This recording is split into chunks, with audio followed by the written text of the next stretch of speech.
এই দুনিয়া চিরদিন কারোরই থাকার জায়গা না, ঠিক কিনা বলেন? কেউ চিরদিন থাকতে পারবে না, ইচ্ছায় হোক অনিচ্ছায় হোক। আল্লাহ পাক বলেন, বান্দারে তোমাদের জন্য আমি মৌতের সংবাদটা আগে দান করেছি। তুমি দুনিয়া থেকে বিদায় হয়ে যাইবা, এই সংবাদটা তোমাকে আগে দিলাম। আর আমি আগে মৃত্যু তৈরি করেছি, সৃষ্টি করেছি। আর দুনিয়াতে বেঁচে থাকার জন্য আমি একটু তোমাদেরকে হালকা কিছুদিনের জন্য হায়াত দিয়েছি। এই হায়াতের শুরু আছে, শেষও আছে। কিন্তু এমন জামানায় গিয়ে দাঁড়াইবা, যেই জামানায় তোমার শুরু হবে কোনদিন আর শেষ হবে না, ঠিক কিনা বলেন? ওই জামানায় যাবেন ঠিক, শুরু হবে কিন্তু শেষ হবে না। আল্লাহ পাক বলেন, বান্দা হে, আমি তোমাকে একটু হায়াত দিলাম। এই হায়াতটাকে বরকত মনে করে, এই হায়াতটাকে গুরুত্বপূর্ণ মনে করে যেই যেই আমল করা দরকার, সামানা জোগাড় করা দরকার, সেই সামানাগুলো জোগাড় করো। কারণ যেই দেশে তুমি যাবে, যেই জায়গায় তুমি যাবে, তোমার কাছে কোনো পাসপোর্ট আছে কিনা, সেই জায়গার কোনো ভিসা তোমার কাছে আছে কিনা, সেই জায়গার কারো সার্টিফিকেট তোমার কাছে আছে কিনা, তুমি যাওয়ার সাথে সাথে ফেরেশতারা এসে হাজির হয়ে যাবে, তোমাকে প্রশ্ন করা আরম্ভ করবে। তুমি যদি নবীজির অনুসারী হয়ে থাকো, ফেরেশতারা আসার পরে তোমাকে জিজ্ঞাসা করার সাথে সাথে তোমার চেহারার দিকে তখন তাকাবে, দেখেই তারা বুঝতে পারবে তুমি আল্লাহর নবীর উম্মত। সেই হিসাবেই তোমার সাথে তারা মুআমালা করবে। সুবহানাল্লাহ বলেন। সেই হিসাবে কি করবেন? মুআমালা করবেন। আমি যে আল্লাহর নবীর উম্মত, আমার মধ্যে সেটা আছে কিনা, এটা আল্লাহ রাসূল সাল্লাল্লাহু আলাইহি ওয়াসাল্লাম বারবার এই কথাগুলো বলেছেন যে ইনদা সুন্নতি উম্মতি ফালাহু আজরু মিআতি শাহীদিন। এমন সময় আসবে আমার একটা সুন্নতকে যে আঁকড়ায় ধরবে, যেই সময় এই সুন্নতের বেশি দাম, আর ওই সময় সুন্নতটা নাই, কোনো বান্দা আঁকড়ায় ধরছে, নবীজি বলেন 100 গলা কাটা শহীদের সমান সওয়াব আল্লাহ পাক তার আমলনামায় দিয়ে দিবে। আস্তে সুবহানাল্লাহ বললেন। সুবহানাল্লাহি ওয়া বিহামদিহি সুবহানাল্লাহ। আসলে আমরা অনেক জোরে জোরে সুবহানাল্লাহ বলতেছি, কিন্তু আমাদের পাশে একটা মাহফিল হচ্ছে, এই শব্দটা আমাদের কানে আসতেছে, যার কারণে আমরা জোরেটাকেও এত জোরে কান পর্যন্ত আসতেছে না, ঠিক কিনা? আল্লাহ পাক সেই মাহফিল কামিয়াবি দান করুক, আমাদের মাহফিলও কামিয়াবি দান করুক, সকলে বলি আমিন।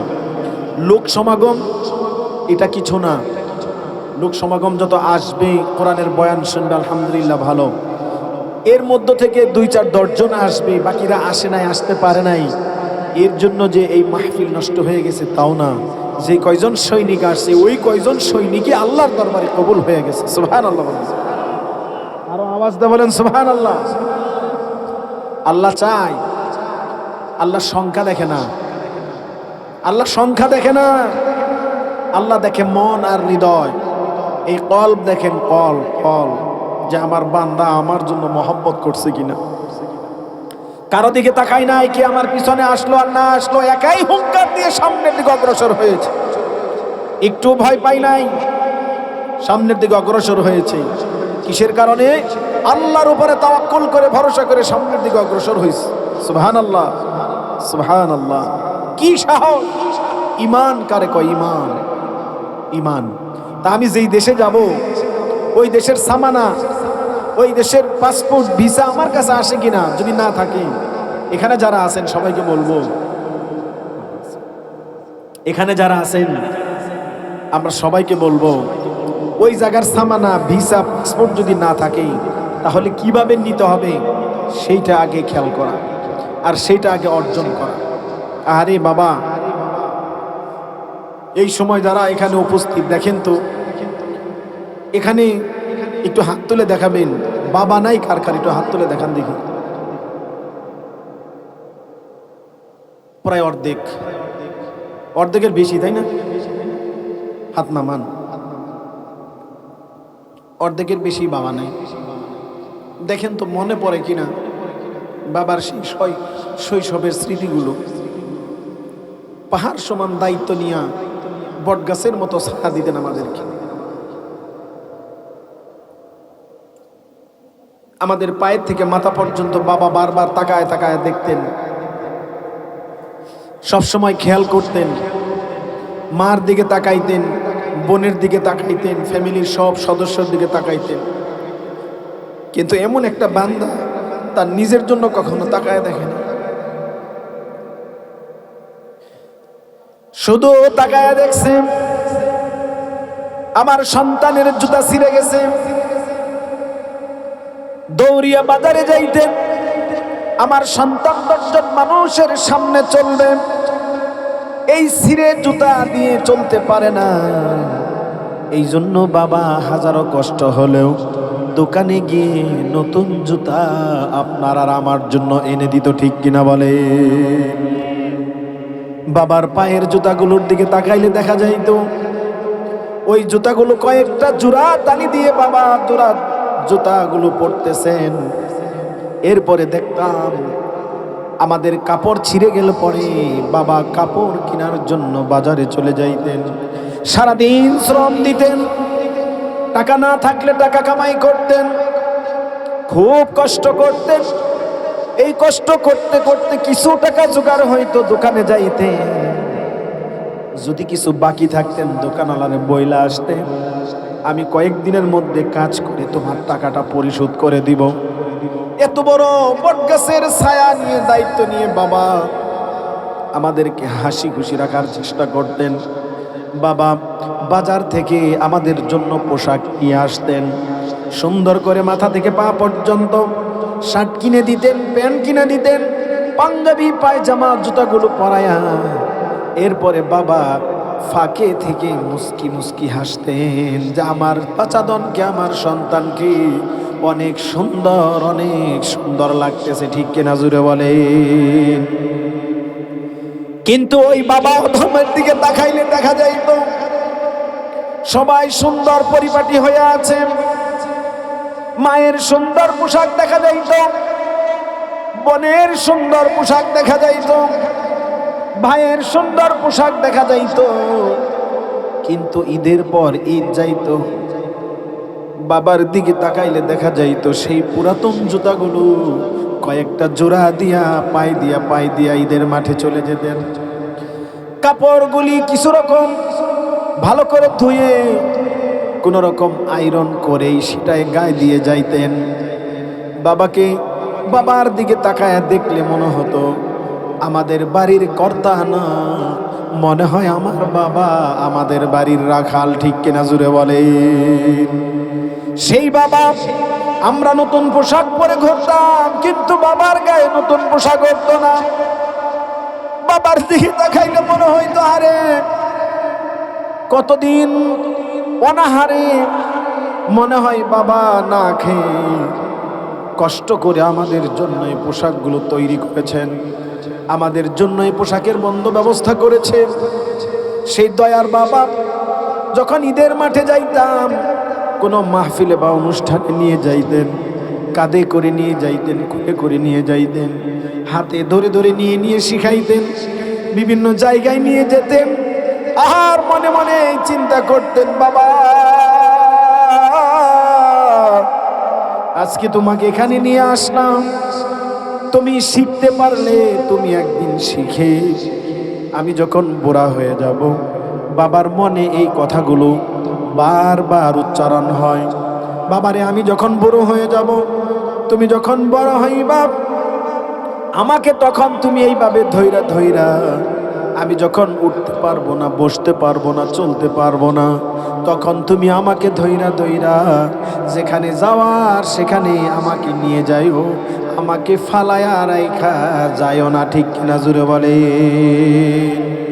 কিন্তু আমার যুবক ভাইয়ারা, যেই বাবা এত কষ্ট মেহনত করে আমাদের দিকে এত কষ্ট করে বড় করলেন, লালন পালন করলেন, এদিকে মা সন্তানের জন্য যা কিছু করা দরকার সব করলেন, বাবাও শ্রম দিলেন, মাও দিলেন, মা তার শরীরটাকে একবার টয়লেট বানিয়ে ফেলায়, আর একবার বিছানা বানায়া দেয়, আর একবার গরুর গাড়ি ঘোড়ার গাড়ি বানায়া দেয়। আর তার ওই মায়ের শরীরের উপরে আমরা ঘোরাঘুরি করেছি, আমরা নিজেরা প্রস্রাব করেছি, মার ঘুমের মধ্যে ব্যাঘাত ঘটাইছি। মা জীবনে তৃপ্ত সহকারে পেটে আসার পরের থেকে বড় হওয়া পর্যন্ত কোনোদিন তৃপ্তি সহকারে ঘুমাই নাই। মা এবং বাবা এই পেরেশানির মধ্য দিয়ে আমাদের জীবনটাকে এত বড় করলেন, আর বাবা আশা করে রইলেন, মা আশা করে রইলেন আমার বাবা যখন বড় হবে তখন আমাদের দিকে তাকায়া আমাদেরকে আপনজন মনে কইরা আমাদেরকে কামাই রুজি করে খাওয়াবে।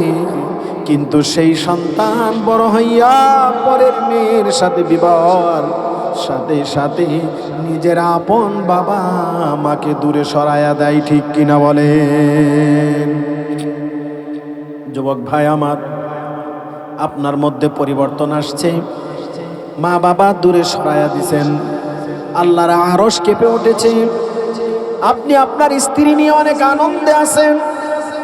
এক জায়গায় গিয়ে জিজ্ঞাসা করা হলো, বিশাল বড় অনুষ্ঠান, শ্বশুর শাশুড়ি শালা সুমন্দি আপনজন সবাইকে নিয়ে আনন্দে মেতে উঠেছে। হঠাৎ করে বেশ কিছুদিন ধরে অনাহারে মা, সুন্দর সেই সুন্দর মহিলাটা অনাহারে, মুখটা মলিন হয়ে গেছে।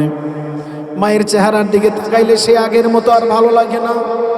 মা কি জানো না পাওয়ার বেদনায় একদম শুকায়া গেছেন। সেই মা পুরাতন কাপড় পরে কিছু খাবার চাওয়ার জন্য আস্তে আস্তে সেই বেটার বাড়িতে গিয়ে উপস্থিত হয়ে গেছে, যেখানে বেটা তার বেটার বউ সবাই মিলে আনন্দ ফুর্তিতে আছে। মা যখন দরজায় দাঁড়ায়া ওই বাড়িতে যখন নক করেছে, বাছাই কেউ আছো কিনা বলো, আমি দুই তিন দিন যাবত অনাহারে পেট ভরে খেতে পাই না, আমাকে যদি কিছু খাবার দিতা তাহলে আমি খাবারটা খেয়ে তোমাদের জন্য দোয়া করতাম। এইভাবে চাইতেছে। হঠাৎ করে সন্তান ভিতরে আনন্দ ফুর্তিতে আছে, এমন সময় মানুষ ভিক্ষুককে একটু ধিক্কার দিচ্ছে। হঠাৎ করে সন্তান তাকায়া দেখে গেটের মধ্যে কে যেন ভিক্ষুকের আওয়াজ, ওই আওয়াজে ছেলের কান পর্যন্ত পৌঁছায়া গেছে। সন্তান না থেকে তাড়াতাড়ি দৌড়িয়ে ঘেটে এসে দেখে আর কেউ না, তার জনম দুঃখিনী মা তার বাড়িতেই আজকে ভিক্ষুকের থালা নিয়ে হাত নিয়ে হাজির। সন্তান যখন দেখছে মা পিছনে তাকায়া দেখে অনেক মেহমান, বড় আত্মীয় স্বজন আপনজন, তখন সন্তান তাদের দিকে তাকাইয়া মায়ের সাথে আর মায়ের আচরণ করেন নাই, সন্তানের আচরণ করেন নাই। মাকে দূর দূর করে ওই বাড়ির থেকে তাড়াইয়া দিয়া বলছেন, এই বাড়ি কি ঘুইরা গাইরা শুধু তোমার চোখে পড়ে, আর অন্য অন্য বাড়িতে চলে যাও, সেই বাড়িতে গিয়ে তুমি কিছু উঠায়া নিয়ে খাও যাও। সন্তান নিজের প্র্যাকটিসকে, নিজের স্ট্যাটাসকে বজায় রাখার জন্য মায়ের সাথে ভালো ব্যবহার করতে পারলেন না। দুনিয়ার তার বন্ধু বান্ধব শ্বশুর শাশুড়ি খুশি হইয়া গেছে, কিন্তু দুনিয়ার মালিক সে কি হইতে পারে নাই? জুড়ে বলেন, দুনিয়ার মালিক কি হইতে পারে নাই? আওয়াজটা বলেন না, দুনিয়ার মালিক কি হইতে পারেন নাই? দুনিয়ার মালিক খুশি হয় নাই, তার আপনজন আত্মীয় স্বজন আপনজন তারা খুশি হয়ে গেছে, কিন্তু দুনিয়ার মালিক খুশি হয় নাই। দুনিয়ার মালিক তার এই আচরণ দেখে সন্তান যখন তার মায়ের সাথে বাবার সাথে বেয়াদবি করে, আল্লাহর আরশে আজিম কেঁপে ওঠে। মায়ের বরদোয়া দেওয়া লাগে না, মা শুধু মনের থেকে একটু এতটুকুন শব্দ বলার সাথে সাথে আর দেরি হয় না, ওই সন্তানের ধ্বংস অনিবার্য। ঠিক কিনা জুড়ে বলেন? আমরা কিভাবে বুঝবো সন্তান ধ্বংসের অনিবার্য হয়ে যায়? ভাইয়েরা আমার বাবাজিরা, আমার যুবক ভাইয়েরা, আমি যুবক ভাইদেরকে বলবো, যারা নতুন বিবাহ করে স্ত্রীর কথা শুনে মায়ের সাথে বাবার সাথে খারাপ আচরণ করি, ব্যবহার করি, তাদেরকে দূর করে তাড়ায়া দেই। তারা এই বয়সে নিজেরা কামাই করে খাইতে পারে না। যখন নিজেরা কামাই করে খাইতে পারতেন তখন আমার কাছে, আমার বউর কাছে অনেক দাম ছিল মা বাবা। আজকে যেহেতু কামাই করে খাইতে পারে না, তার দাম নাই। ছেলের বউ দিন না 24 ঘন্টা যখনই কথা হয় যে ছেলের কামাই খাও আর ঘরে বসে বসে কুটনামি করো, এইরকম স্ত্রী আছে না নাই? আওয়াজ দেয়া বলেন কি অবস্থা? যারা বিয়ে করে নাই তারা বলতেছে আছে, আর যারা বিয়ে করছেন তারা কেউ কিছু বলতেছে না। আওয়াজ দেয়া বলেন এরকম স্ত্রী আছে না নাই? এগুলো দূর হবে কি করলে? এগুলো দূর হবে এক নাম্বার ঔষধ। বলবো? আওয়াজ দিয়ে বলেন বলবো? এক নাম্বার ঔষধ, বেশি বেশি তওবা করে আল্লাহর উপরে ঈমান এনে আল্লাহর নবীর সুন্নাহ মোতাবেক জিন্দেগি যাপন করা। সুবহানাল্লাহ বলেন, সুবহানাল্লাহ। যদি নিজের সন্তান আদি নিজের মা বাবাকে আমি সুখে রাখতে চাই, এক নাম্বার শর্ত হলো আল্লাহর গোলামিয়তকে নিজে আপন মনে করে নেওয়া। সুবহানাল্লাহ বলেন, সুবহানাল্লাহ। যেই বাবার কথা বলতেছিলাম এবার পর্যন্ত,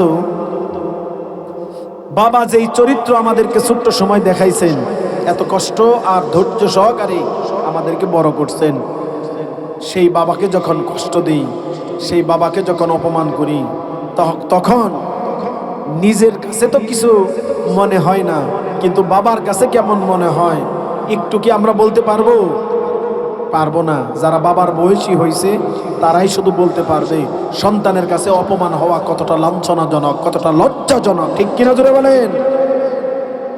আমার ভাইয়েরা, আল্লাহর কাছে বেশি বেশি চাওয়া। যেই কয়জন হাত তুলছেন যাদের বাবা নাই, আজকে সারা দিন রাত 24 ঘন্টা বাবা বাবা বলে ডাকলেও ওই বাবা আর কখনো জবাব দিবে না। ঠিক কিনা জোরে বলেন? এই বয়সে এসে বোঝা যায় বাবা না থাকার কষ্ট কেমন। বাবা নাই, নামাজ পড়ে 2 রাকাত নফল নামাজ পড়ে আল্লাহর কাছে কেঁদে কেঁদে দোয়া করা, মাবুদ যেই বাবা এত কষ্ট করছে, কষ্ট করে লালন পালন করছে, মালিক দয়া করে মেহেরবানি করে ওই জনম দুঃখের দুঃখে আমার বাবাকে আল্লাহ তুমি মাফ করে দাও। সন্তানের চোখের পানি নাকের আগায় আসার আগেই আল্লাহ পাক তার দোয়া কবুল করে নেয়। সুবহানাল্লাহ বলেন। কবুল করার মালিক কে? আওয়াজ দা বলেন কে? আপনারা কি মন খারাপ করে বসে আছেন? বাবা নাই, শুধু এতটুকু বুঝি, বাবা যেদিন নাই মনে রাখবেন বাবা যাওয়ার মধ্য দিয়ে আমাকেও সংবাদ দিয়ে গেছে আমিও বেশি দিন থাকবো না। ঠিক কিনা? আমারও এই দুনিয়া বেশি দিন থাকার জায়গা না। ভাইরা আমার, বাবা দুনিয়ার থেকে বিদায় হয়ে যাওয়ার পরে মা পাগলিনীর বেশ ধরে গিয়েছিল। মা উস্ক শুষ্ক চুল নিয়ে আমাদের মতো সন্তান নিয়ে 2 হাতের মধ্যে নিয়ে আল্লাহর কাছে চিৎকার দিয়ে বলেছে, মালিক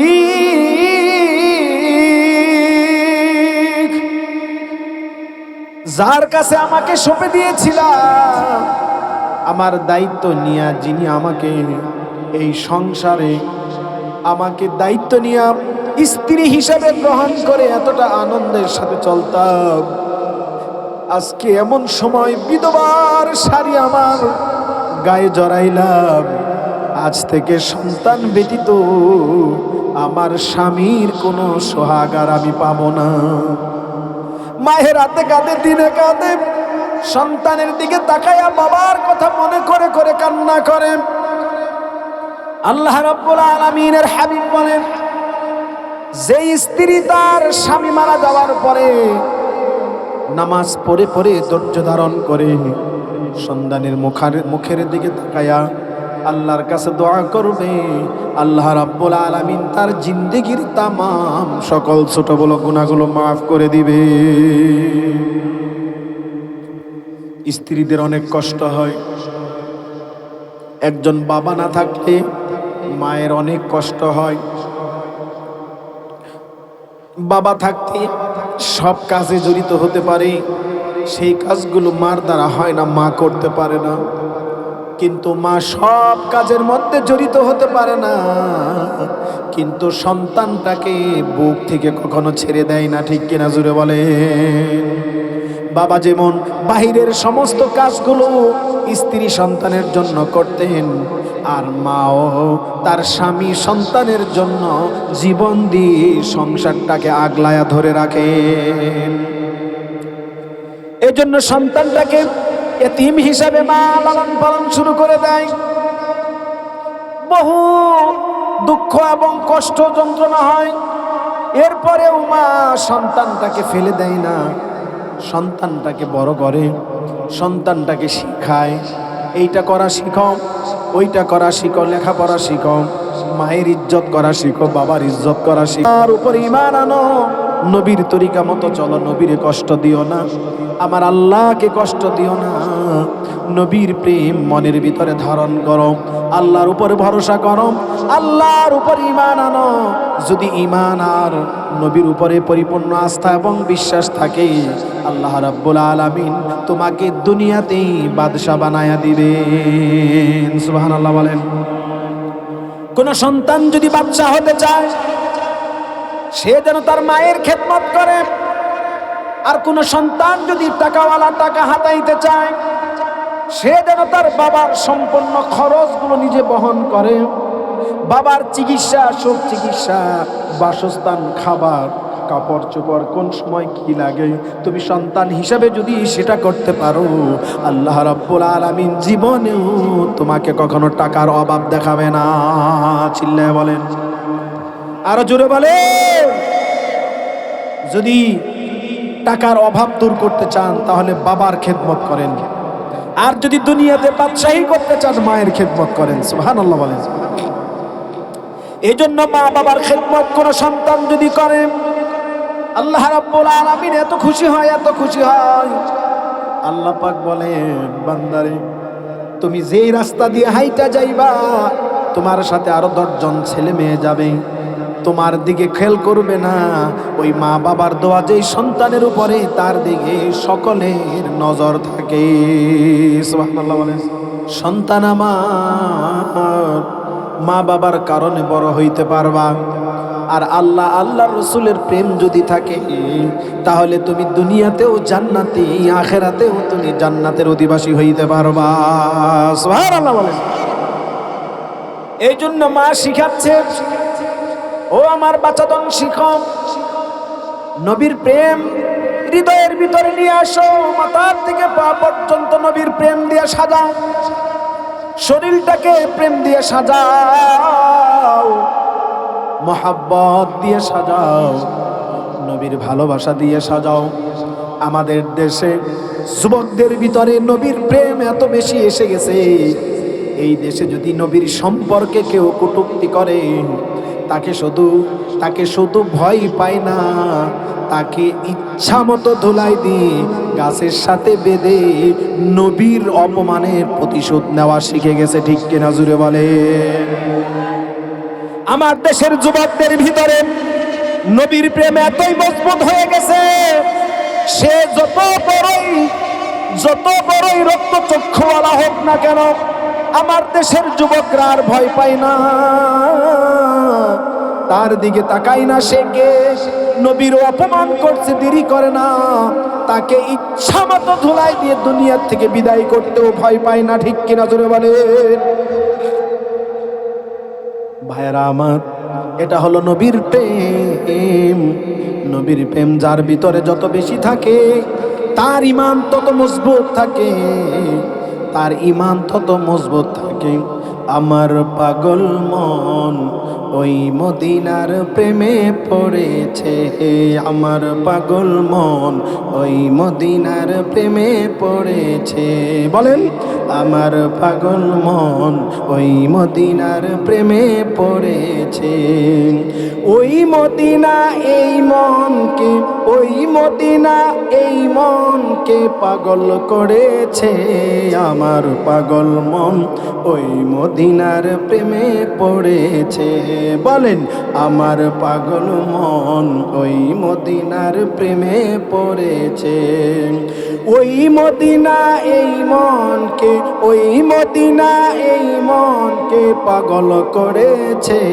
আমার পাগল মন ওই মদিনার প্রেমে পড়েছে। আমার পাগল মন ওই মদিনার প্রেমে পড়েছে। জানি না ওই মদিনায় কি আছে মধু, মদিনা মাদিনায় আমায় করেছে জাদু। ঠিক কিনা? জানি না ওই মদিনায় কি আছে মধু, মদিনা মাদিনায় আমায় করেছে জাদু।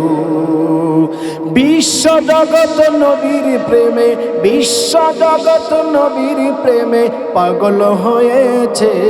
আমার পাগল মন ওই মদিনার প্রেমে পড়েছে। বলেন, আমার পাগল মন ওই মদিনার প্রেমে পড়েছে। সবাই, আমার পাগল মন ওই মদিনার প্রেমে পড়েছে। ওই মদিনা এই মনকে, ওই মদিনা এই মনকে পাগল করেছে। আমার পাগল মন ওই মদিনার প্রেমে পড়েছে। আমার পাগল মন ওই মদিনার প্রেমে পড়েছে। ওই মদিনা এই মনকে পাগল করেছে। আমার পাগল মন ওই মদিনার প্রেমে পড়েছে। নবী আমার জানের জান, আমার প্রাণের প্রাণ, নবীজিকে দেখার লাগি মন করে আনচান। নবী আমার জানের জান, আমার প্রাণের প্রাণ, নবীজিকে দেখার লাগি মন করে আনচান। মদিনার এই সবুজ মিনার, নবী মদিনার এই সবুজ মিনার হৃদয় ছুঁয়েছে। আমার পাগল মন ওই মদিনার প্রেমে পড়েছে। আমার পাগল মন ওই মদিনার প্রেমে পড়েছে।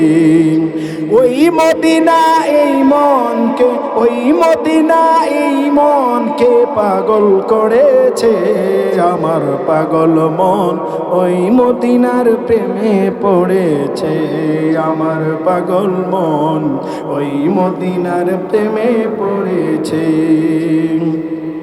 নবীর জিয়ারতে যাব এই তো কামনা, দয়াল নবীর দেখা পাবো মনের বাসনা।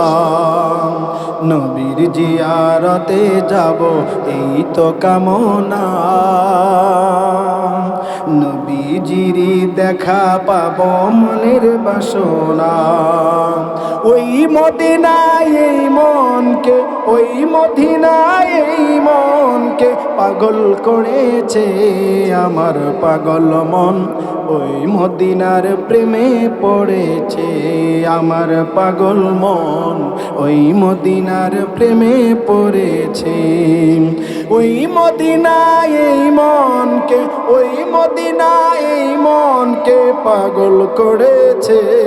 আমার পাগল মন ওই মদিনার প্রেমে পড়েছে। প্রেম করব কার সাথে বলেন?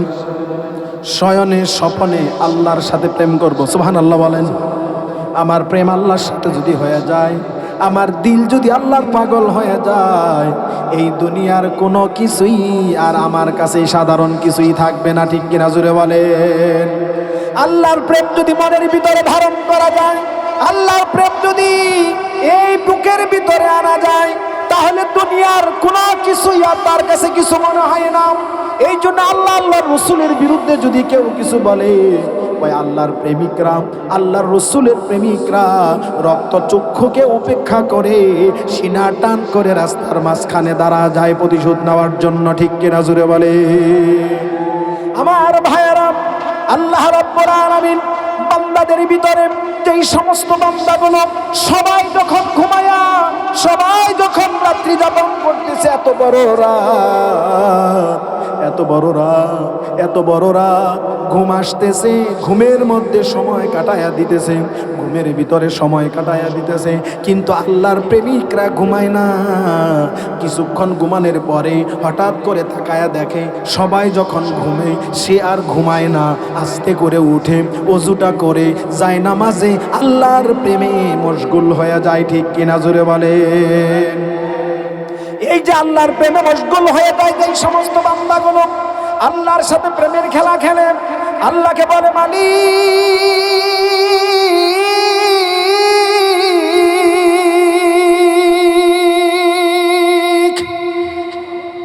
তুমি কেন ধরা দাও না, কেন দেখা দাও না, কেন ধরা দাও না, কেন দেখা দাও না, এত কাছে আসছি কেন দেখা দাও না। বান্দা যায় নামাজে দাঁড়ায়া আল্লাহর দরবারে নামাজে আল্লাহকে বারবার বলে কেন ধরা দাও না, কেন ধরা দাও না। আল্লাহ রাব্বুল আলামিন দেখেন আমার প্রেম কতটুকু, আল্লাহ পাক দেখে আমার বান্দা আমার প্রেমের সামনে যখন হাবুডুবু খায়, আর আল্লাহ বান্দার এই প্রেমটাকে এত ভালোবাসে, এত ভালোবাসে, সে যখন দুনিয়ার জমিনে বের হয়, রাস্তা দিয়ে হাঁটে, মানুষ তারে পাগল কয়, কিন্তু আল্লাহ রাব্বুল আলামিন ওই পাগল বান্দাকে দেখে বেশি মহব্বত করে।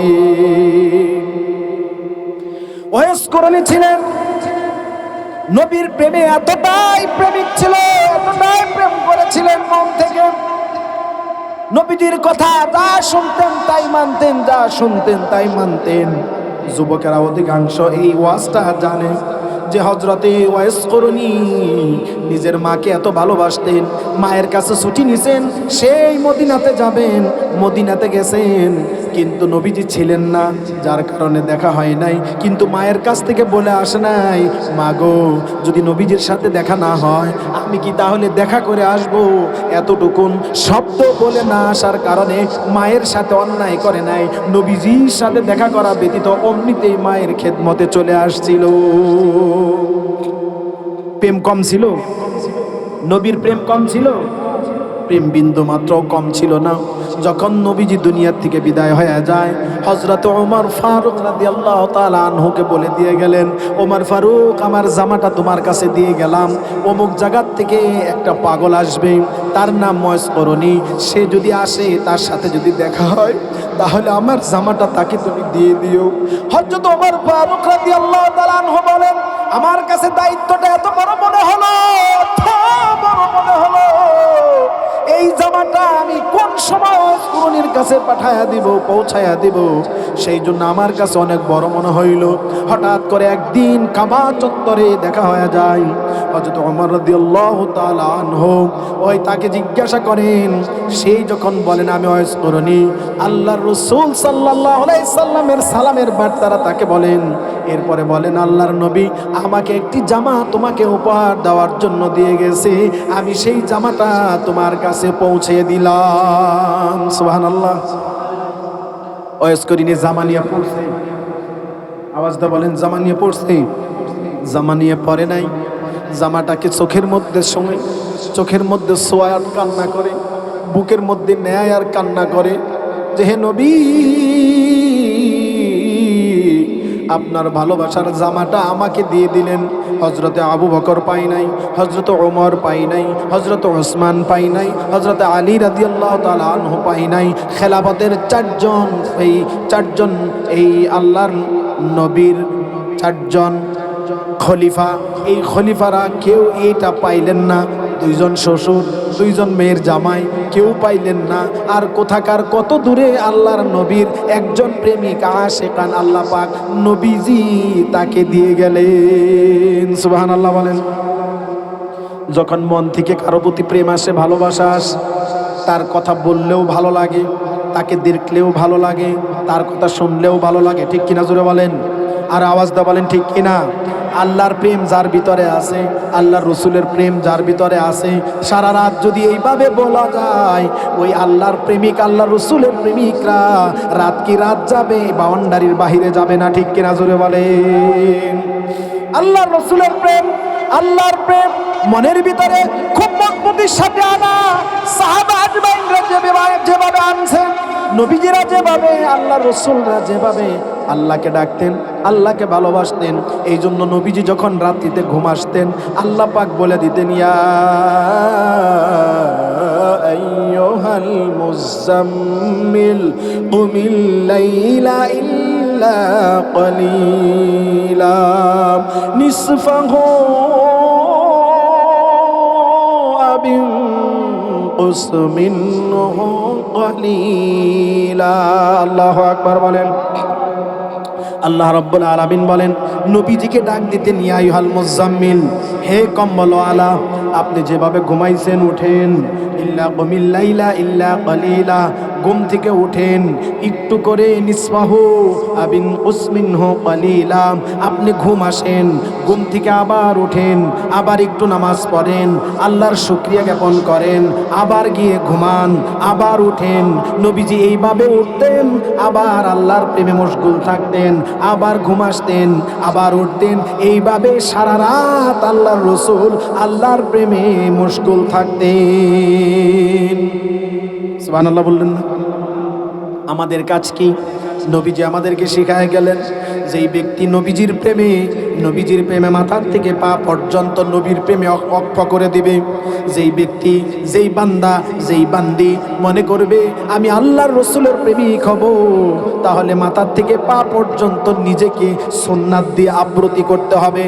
পারবো কিনা জোরে বলেন, আওয়াজটা বলেন, পারবেন কিনা? যে আল্লাহর রাসূলের প্রতিটি সুন্নাত আদায় করবো ইনশাআল্লাহ, বলেন ইনশাআল্লাহ। আল্লাহর রাসূলের প্রেমিক হওয়া, দুনিয়ায় ওই সমস্ত সন্তানেরা বীর সন্তান হতে পেরেছে যারা আল্লাহর রাসূলের সুন্নাতটাকে মুখে ধারণ করেছে। পৃথিবীর কোনো রক্তচক্ষুকে ভয় করে নাই, কোনো কামান গোলাবারুদকে ভয় করে নাই, মানুষের টিটকারিকে উপেক্ষা করে আল্লাহর রাসূলের সুন্নাত নিয়ে মানুষের সামনে দাঁড়ায় গেছে, আল্লাহ তাকে বড় বানায় দিয়েছে। সুবহানাল্লাহ বলেন। আমরা বড় হতে চাই কি চাই না বলেন? সবাই বললেন না, সবাই জুড়ে বলেন, বড় হতে চাই কি চাই না? তাহলে মা বাবার দোয়া লাগবে কি লাগবে না বলেন? মা বাবার দোয়া যেই সন্তান নিছে, আর আল্লাহর রাসূলের প্রেমে যারা পড়ছে, আল্লাহর উপরে ভরসা যারা করছে, এই দুনিয়া তাদের কাছে কিছুই না। আল্লাহু আকবার। এই দুনিয়া তাদের কাছে কিছুই না।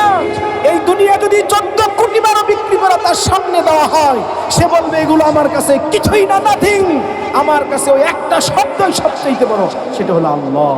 সুবহানাল্লাহ বলেন। সেই শব্দটা কি? আওয়াজ দিয়ে বলেন, সেই শব্দটা কি? আরে মুসলমানের আওয়াজে বলেন, সেই শব্দটা কি? আল্লাহ। কলিজাটা ভইরা, মুখটা ভরে উচ্চারণ করেন আল্লাহ, আর আওয়াজে বলেন আল্লাহ। দিনে লক্ষ লক্ষ বার ডাকবেন। কতবার? আওয়াজটা বলেন, কতবার? লক্ষ লক্ষ বার ডাকবেন, দেখবেন আল্লাহ পাক আপনার দিলকে পরিবর্তন করে দিছে। সুবহানাল্লাহ, সুবহানাল্লাহ, সুবহানাল্লাহ। আল্লাহর প্রেমে মশগুল হইয়া, আল্লাহর প্রেমে মশগুল হইয়া যদি কোনো বান্দা যায় নামাজে দাঁড়ায়া যায়, রাতের আধারে যায় দাঁড়ায়া গিয়া যদি আল্লাহকে ডাকতে থাকে, আর যদি চাইতে থাকে, মালিক আমার সন্তান নাই, আমাকে সন্তান দান করো, দিবে কি দিবে না? জোরে বলেন, আওয়াজটা বলেন, দিবে কি দিবে না? আমরা তো আল্লাহর কাছে ডাকি না, আল্লাহর কাছে চাই না। দুনিয়াতে যত বন্ড আছে, এই বন্ডদের কাছে আমাদের সমস্ত সব কিছু সঁপে দিয়ে মনে করি উনি শুধু একটা ফু দিলেই আমার বাচ্চা কাচ্চা হইয়া যাইব। আসলে কি ঠিক? এই ভরসা আমি কার উপরে করব? আওয়াজটা বলেন, কার উপরে করব? আল্লাহর উপরে।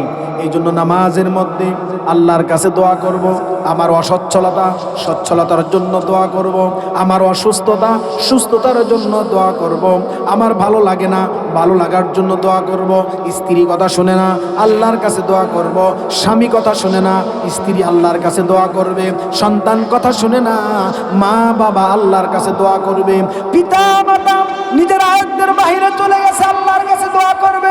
মালিক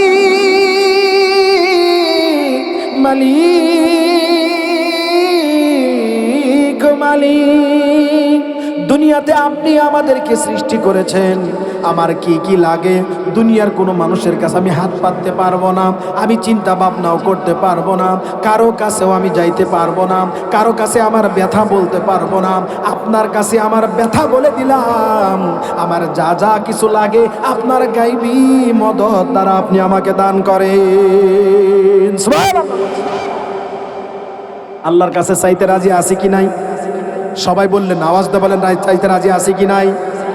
আপনারা মনে করতেছেন এখানে কয়েকজন লোক বসে রয়েছেন, কিন্তু আমি মনে করতেছি রাস্তাঘাট সহ এই এলাকা জোড়া মানুষগুলো আপনাদের এই স্টেজের দিকে তাকায় আছে। সুবহানাল্লাহ বলেন। আপনারা মনে করেন না কয়জন মানুষ ওয়াজ শুনতেছেন? কোন ব্যক্তি যদি আল্লাহ তাআলার কথা বলে শুধু মানুষ শুনে না, আল্লাহর রহমতের ফেরেশতারা পর্যন্ত কাতারে কাতারে দাঁড়ায়া যায়, আল্লাহর রহমতের কথাগুলো ওই ফেরেশতারাও আপনাদের সাথে শুনতে থাকে। আসতে বললেন সুবহানাল্লাহ, আসতে বললেন সুবহানাল্লাহ। আমার ভাইয়ারা, আপনাদের মধ্য থেকে এইরকম কিছু ব্যক্তি কিছু যুবকদেরকে দেখতে চাই, যেই যুবকরা নিজেরাও ইমানের উপর অটল থাকবে, 5 ওয়াক্ত নামাজ মসজিদে জামাতের সাথে পড়বে, মা বাবার খেদমত করবে, বড়দেরকে সম্মান করবে, ছোটদেরকে স্নেহ করবে, মাদ্রাসা মসজিদের খেদমত করবে, কোনো ইসলামের কাজে ডাক দিলে পরে দৌড়িয়ে চলে আসবে। এইখানে যেই সমস্ত যুবক ভাইয়েরা আছেন আল্লাহর উপরে সাক্ষী রেখে বলেন এই সমস্ত কাজগুলো আপনারা পারবেন কিনা? হাত তুলে বলতে হবে পারবেন কিনা। কে কে পারবেন? দাঁড়ায় যান, দাঁড়ায় যান, দাঁড়ান, নারায়ে তাকবীর স্লোগান দেন। এই যুবক স্লোগান দেন জোরে।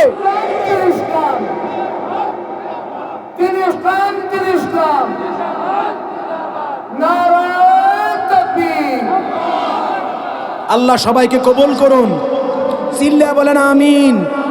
আল্লাহ তুমি সবাইকে জান মালে বরকত দান করো, সবার উপরে তুমি রহমত বরকত দান করো। আল্লাহ সবাইকে তুমি দ্বীনের জন্য কবুল করে নাও। এক হাদি দুনিয়ার থেকে বিদায় হয়ে গেছে, আর লক্ষ লক্ষ হাদি প্রত্যেকটা বাংলার ঘরে ঘরে আল্লাহ তুমি তৈরি করে দাও। আল্লাহ এখানে এক একটা যুবককে আল্লাহ তুমি খালেদ বিন ওলীদের মতো বানায়া দাও, আল্লাহ হযরত উমরের মতো বানায়া দাও। ইসলামের কোন দিক থেকে যদি কোনো শত্রুরা ইসলামকে কটাক্ষ করে ক্ষতি করতে চায়, আমার এই মুজাহিদরা যেন দাঁড়ায়া তার পাল্টা জবাব দিতে পারে সেই তৌফিক দিয়ে দাও।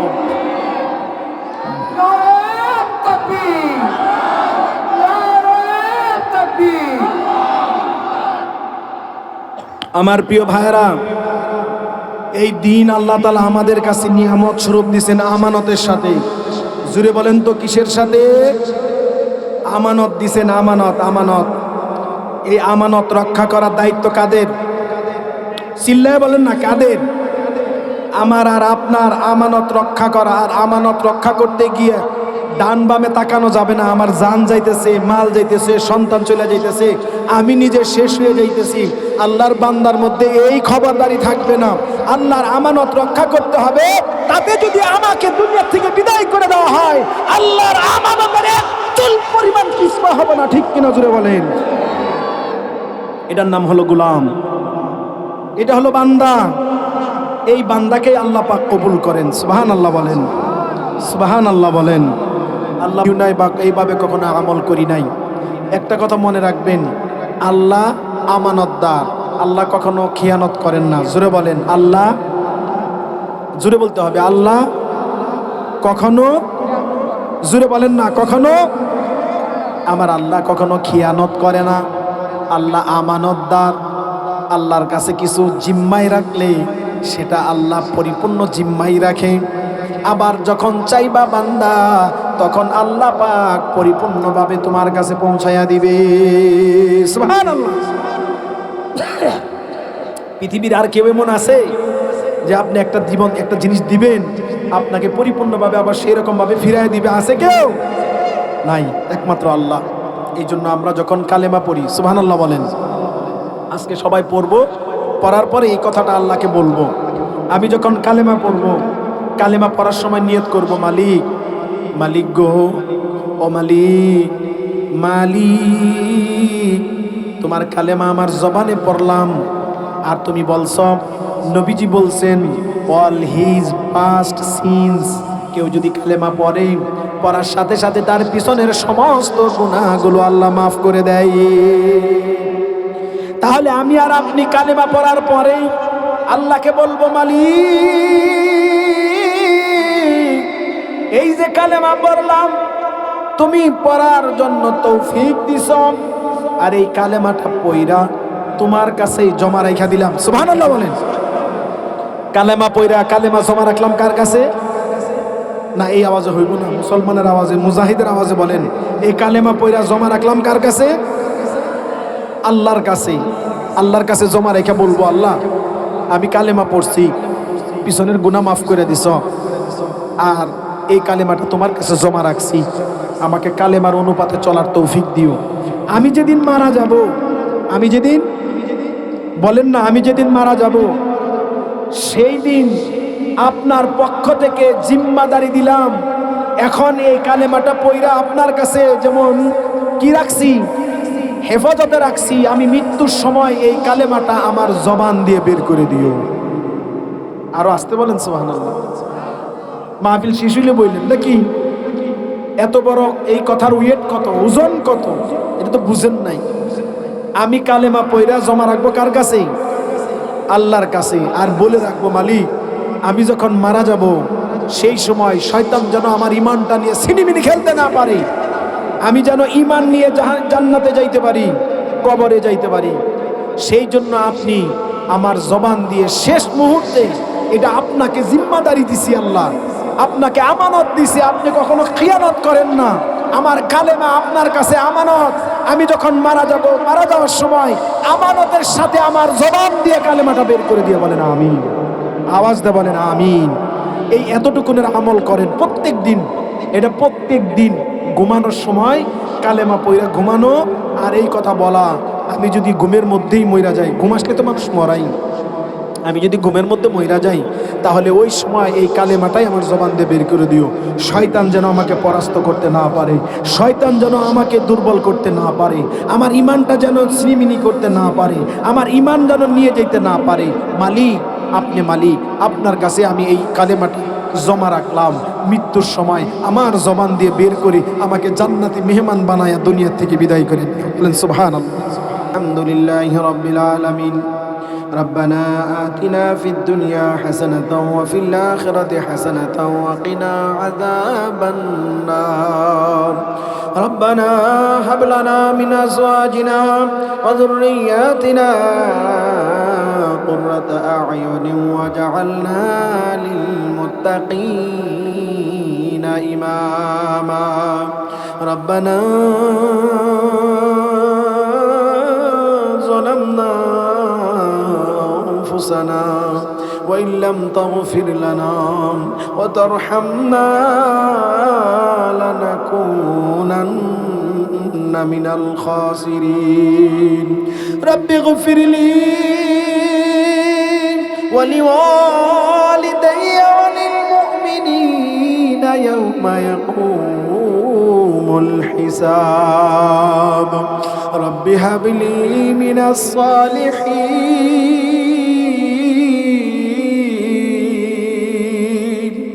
رب هب لي من الصالحين. مليك ও মালিক,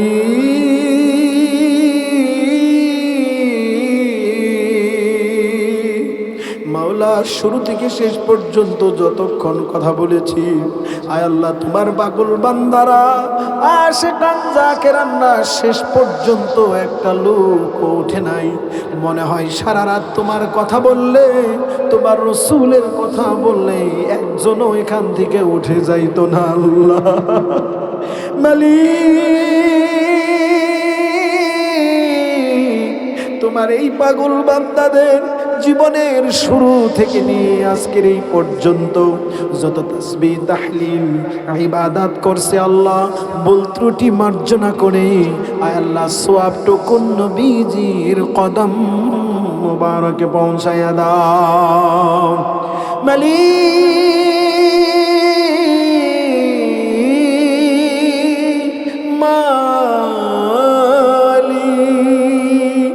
বাবা আদম থেকে নিয়ে আজকের এই পর্যন্ত যত মুমিন নরনারী যারা পরিমাণ ঈমান নিয়ে মাটির নিচে শুয়ে আছে, আল্লাহ দয়া করে মেহেরবানি করে আমাদের সওয়াবটুকু ওই মা বাবার কবরে পৌঁছায়া দাও। মালিক, এই গভীর রজনীতে মালিক তোমার দরজা, তুমি বলেছ আলা মিন মুস্তাগফিরিন ফাগফির লাহু, তোমাদের মধ্যে কেউ ক্ষমা চাওয়ার আছে আমার কাছে চাও, আমি আল্লাহ তোমার জীবনের সমস্ত গুনাহ মাফ করে দিব। মালিক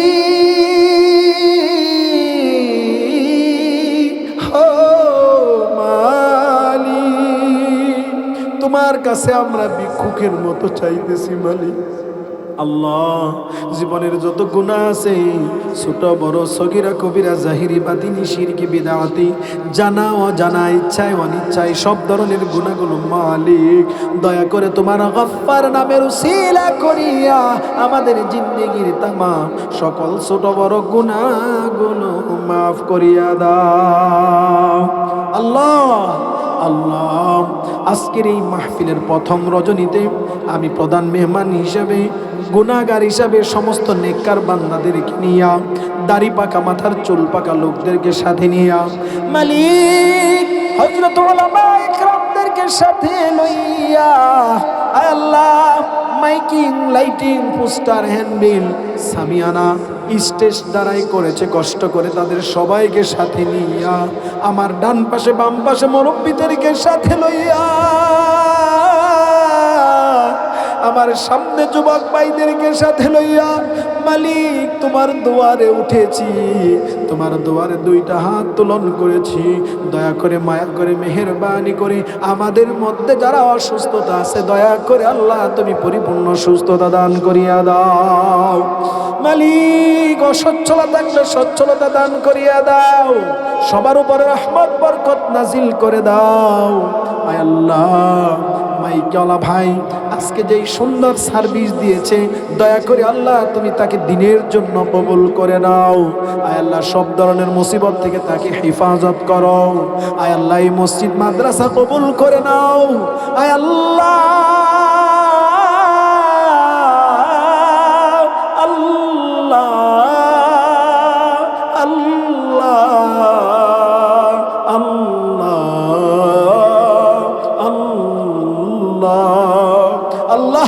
তোমার নামের ভিতরে এত মধু, যত ডাকি তত বেশি বেশি ডাকতে মন চায়। আল্লাহ আল্লাহ আমাদের সবাইকে এই নামের মধুটা আহরণ করার তৌফিক দিয়ে দাও। আল্লাহ আল্লাহ যারা বেনামাজি নামাজ পড়ে না ঠিক মতো তোমার কাছে সুপর্দ করে দিয়ে গেলাম। আয় আল্লাহ যুবকদেরকে দাঁড় করায়া তোমার কাছে আল্লাহ তাদেরকে সুপর্দ করে দিয়ে গেলাম। আল্লাহ তুমি এক একটারে মুজাহিদ বানায়া দাও। আয় আল্লাহ দিনের সৈনিক বানায়া দাও। হযরত খালিদ বিন ওলীদের মতো বানায়া দাও, হযরত ওমরের মতো বানায়া দাও। আয় আল্লাহ এই এলাকার সন্তানগুলিকে আয় আল্লাহ তুমি প্রত্যেকটাকে দ্বীনের ইসলামের খেদমতের এক একটা সৈনিক বানায়া দাও। মালিক মালিক ও মালিক দয়া করে মেহেরবানি করে প্রত্যেকের হাতকে তুমি কবুল করে নাও। প্রত্যেক মা বোনদেরকে কবুল করে নাও, প্রত্যেক মুরব্বী এবং যুবক সমস্ত ভাইদেরকে কবুল করে নাও, এই মাহফিলকে কবুল করে নাও।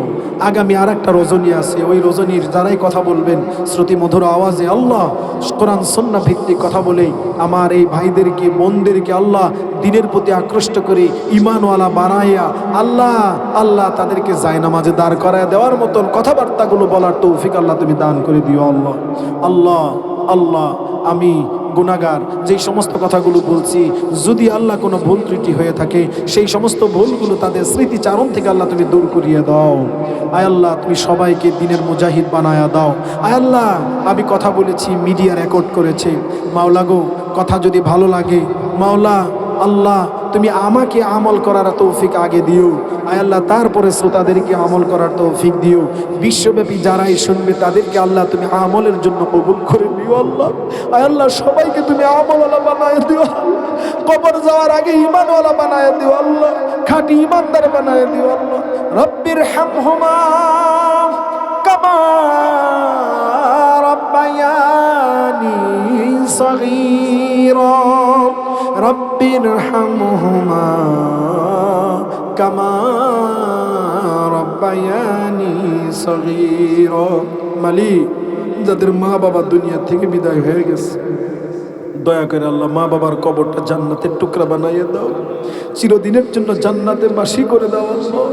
আল্লাহ আল্লাহ আপনজন দাদা দাদি নানা নানি শ্বশুর শাশুড়ি যারাই অন্ধকার কবরে চলে গেছে কবরগুলো জান্নাতের বাগিচা বানায় দাও আল্লাহ। আল্লাহ জানি না ঢাকা পর্যন্ত যাইতে পারবো কিনা, আয় আল্লাহ আমার এইখানে যারা সামনে আছে বাড়ি পর্যন্ত যাইতে পারবে কিনা কেউ জানে না আল্লাহ। আল্লাহ কিন্তু তোমার কাছে আল্লাহ দরখাস্ত সবাই যেন সহি সালামতে তার যার যার বাড়ি যাইতে পারে সেই তৌফিক আল্লাহ তুমি দিয়ে দাও, দিয়ে দাও।